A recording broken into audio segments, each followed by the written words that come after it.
Assalamualaikum warahmatullahi wabarakatuh. Sebelum kalian nonton videonya, pastikan kalian sudah subscribe channel ini ya, karena subscribe itu gratis. Thank you bagi yang sudah subscribe channel ini. Sekarang kita lanjut ke videonya.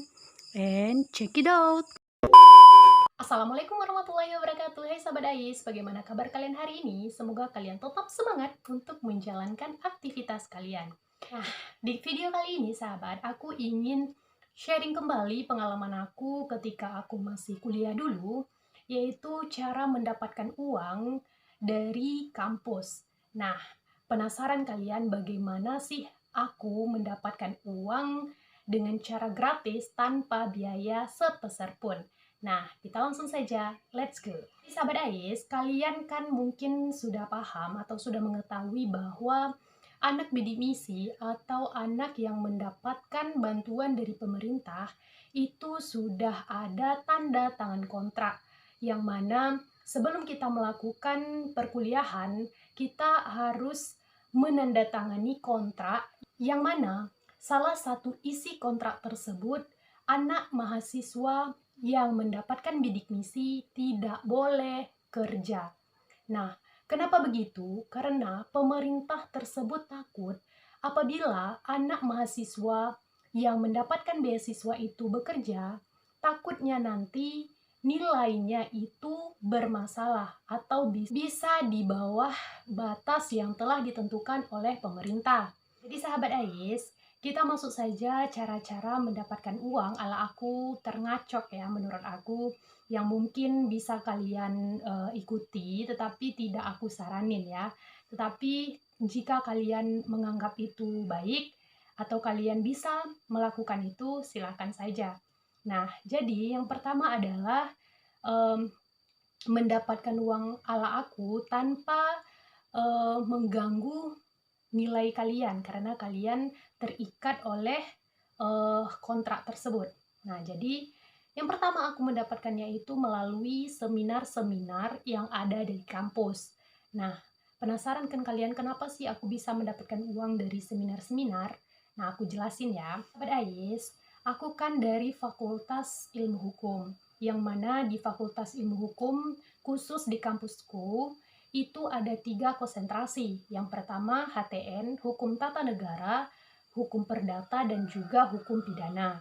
Nah, jadi semasa aku masih kuliah, sebelum terjadinya corona ini ya, sering sekali di fakultas aku khususnya, banyak sekali melakukan seminar-seminar, terus ada juga talk show yang diadakan secara offline di gedung-gedung dan juga di hotel yang terdapat di Sumbar, di dekat-dekat kampus aku itu.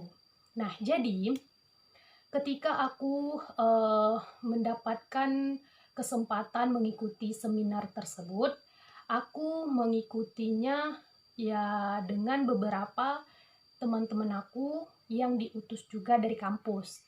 Nah, kalian penasaran kenapa aku bisa ikut melaksanakan atau ikut menjadi utusan dari kampusku?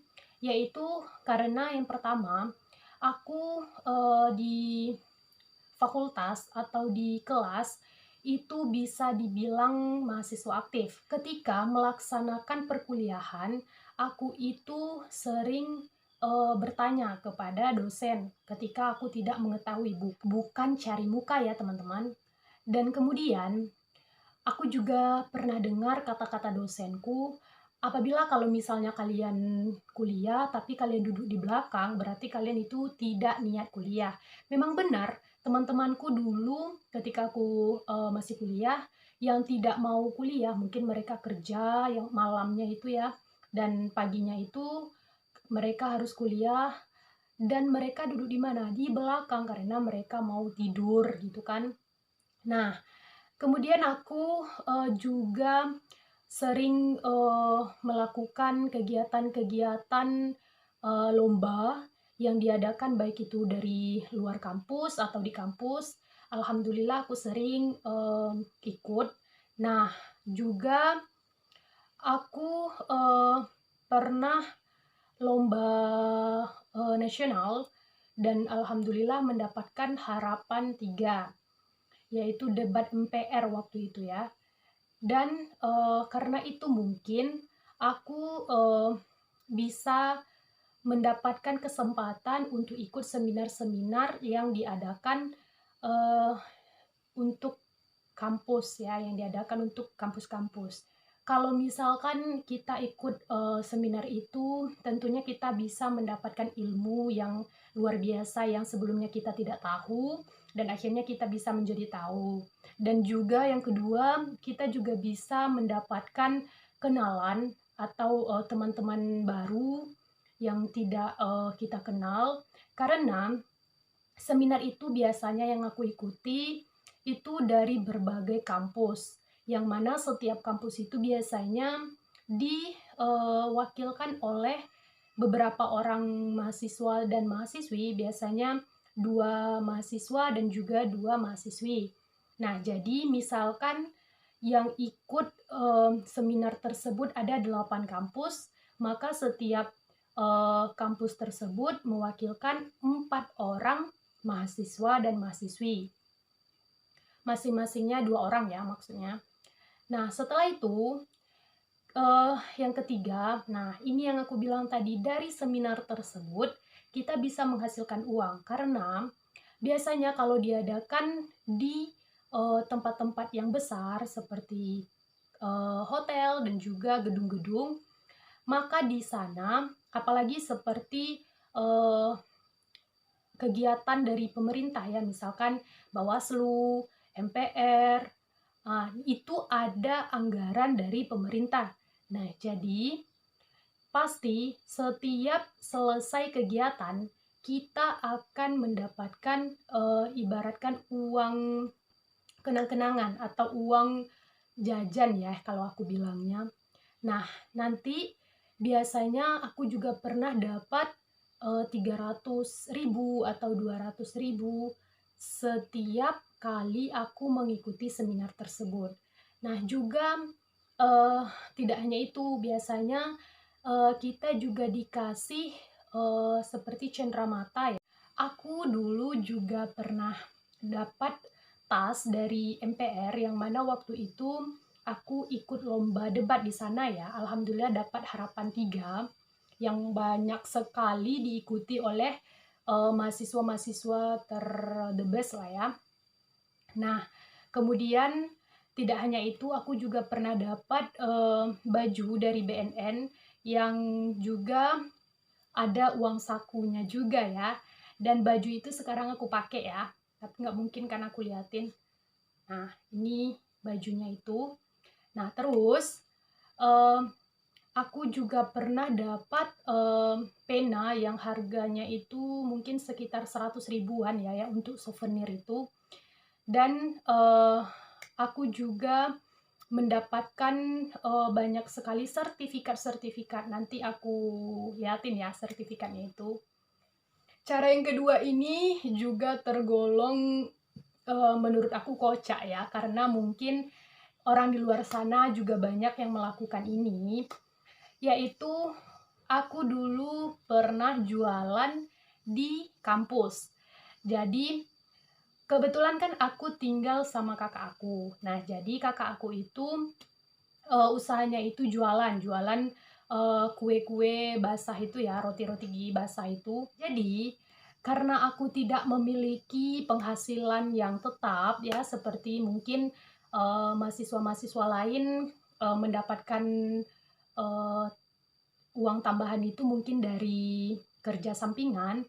Nah, aku karena kakak aku usahanya itu, nah aku coba nih jualan di kampus. Aku titip di warung-warung kantin, dan alhamdulillah memang laku.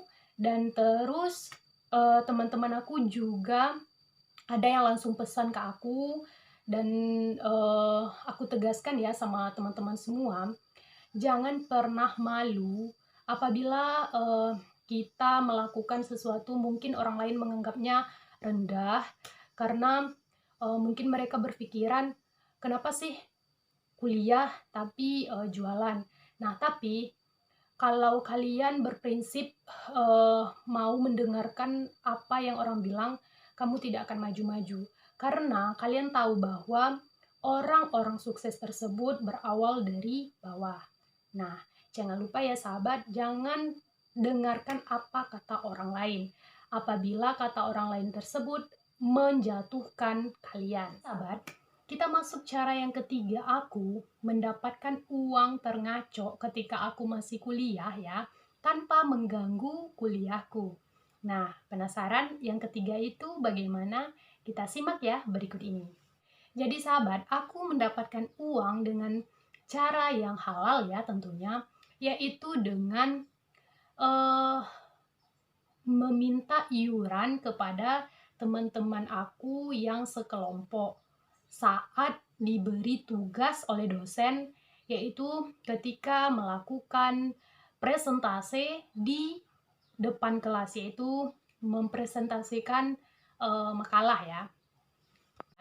Kalian mungkin tahu ya bahwa kalau mahasiswa awal, semester awal itu kan sampai biasanya selesai KKN yang aku alami ya, itu banyak sekali mempresentasikan tugas-tugas makalah ya. Apalagi ya sahabat, pada saat aku kuliah, aku itu kan jurusan hukum. Nah, jadi di hukum itu banyak sekali membedah kasus-kasus terbaru atau isu-isu yang lagi viral. Nah, nanti dipresentasikan lalu dibahas secara bersama-sama. Jadi sahabat, satu lagi yang aku pesanin, jangan terlalu mengambil kesempatan ya sahabat. Takutnya nanti kalau kalian terlalu mengambil kesempatan, kalian minta terlalu banyak sama mereka kan kasihan. Mereka kan juga mahasiswa yang sama seperti kita. Jadi pasti mereka bingung dari mana uangnya. Untung-untung kalau mereka dari keluarga kaya.